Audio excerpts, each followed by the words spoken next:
सुप्रभात बच्चों, कैसे हैं आप सब। उम्मीद करती हूँ आप सब अच्छे होंगे। तो बच्चों, आज की कक्षा में हम पढ़ने वाले हैं अध्याय नंबर 10, जिसका शीर्षक है बिन जल सब सून। तो चलिए सबसे पहले हम पढ़ते हैं पाठ का उद्देश्य। इस लेख के माध्यम से बताया गया है कि हमारे जीवन के लिए जल बहुत जरूरी है। जल के बिना सुनहरे जीवन की कल्पना नहीं की जा सकती। धरती का लगभग 3/4 भाग जल से ही घिरा हुआ है। हमें व्यर्थ जल नहीं गंवाना चाहिए और जल की कीमत को समझना चाहिए। तो हमें इस पाठ के द्वारा बताया जाएगा कि जल की कीमत हमारे जीवन में क्या है। तो चलिए पाठ को शुरू करते हैं। जल के बिना जीवन संभव नहीं। यह प्रकृति द्वारा दिया गया एक अनुपम उपहार है। हमारे जीवन में जल का सबसे अधिक महत्व है। जीवन की कल्पना जल के बिना नहीं की जा सकती।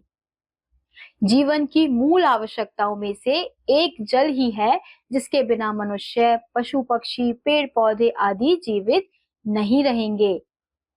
हमारे शरीर में 2/3 भाग पानी होता है। जल हमारी शारीरिक शक्ति बढ़ाता है, हमें कमजोरी महसूस नहीं होने देता। पानी पीने से पसीना निकलता है और मूत्र भी खूब आता है। इस तरह जल शरीर के अंदर की सफाई करता है। अगर थोड़ी देर के लिए हमें पीने के लिए जल ना मिले तो हम बेचैन हो उठते हैं। हमें प्रतिदिन 8-10 गिलास पानी पीना चाहिए। पानी भोजन पचाने में सहायक होता है। खाया हुआ भोजन पानी के साथ घुल जाता है। खाना खाने के तुरंत बाद पानी पीने से बचना चाहिए। हमें सदा स्वच्छ जल पीना चाहिए। स्वच्छ जल की पहचान यह है कि इसमें कोई रंग नहीं होता, साथ ही इसमें कोई गंध तथा स्वाद भी नहीं होता है। पीने के पानी को उबालकर ठंडा कर लेना चाहिए। पानी को छान लेना ठीक रहता है। इस प्रकार पानी शुद्ध और पीने योग्य बन जाता है।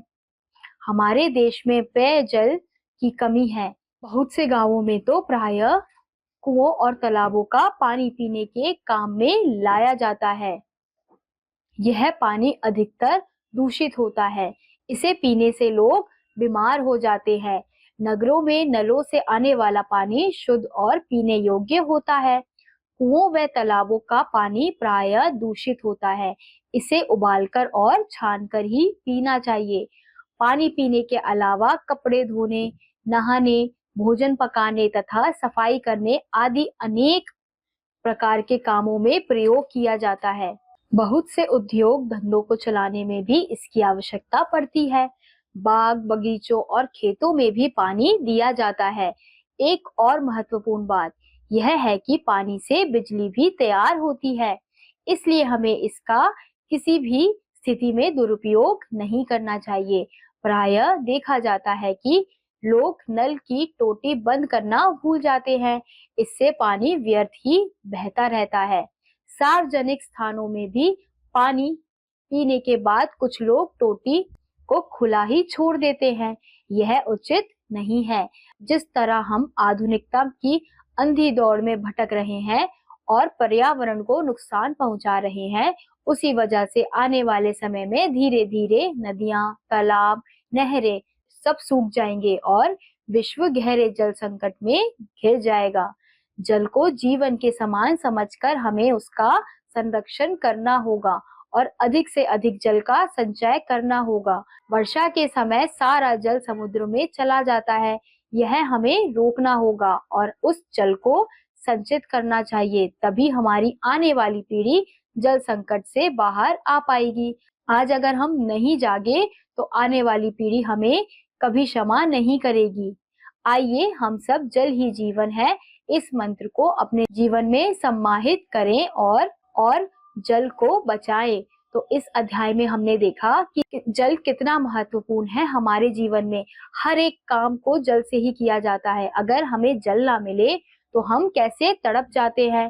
तो हमें इसलिए कोशिश करनी चाहिए कि हमें स्वच्छ जल को बचा कर रखना है, ताकि हमारे लिए तो वो हो, लेकिन हमारी जो आने वाली पीढ़ी है, जो आगे की पीढ़ी है, उसके लिए भी जल सुरक्षित रहे। तो इसलिए हमें तरह तरह की कोशिशें करती रहनी चाहिए। तो इसी के साथ आज का ये अध्याय यहीं समाप्त होता है। उम्मीद करती हूँ आपको ये अध्याय समझ आया होगा। मैं आपसे मिलूंगी अगली कक्षा में, तब तक के लिए बाय।